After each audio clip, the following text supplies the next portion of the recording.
Hola a todos, en este video vamos a ver cómo fácilmente desactivar las vibraciones y sonidos del teclado en NubiaPad 3D. Bueno, si nos molestan las vibraciones y también los sonidos al tocar la pantalla, tenemos que abrir los ajustes, bajamos y buscamos la pestaña llamada Sonido. Tras eso tenemos que bajar.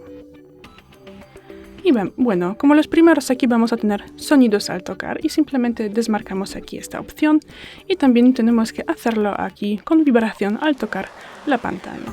Y simplemente desmarcamos aquí estas dos opciones y ya, es todo. Muchas gracias por ver el vídeo, déjanos un like y suscríbenos. Hasta luego.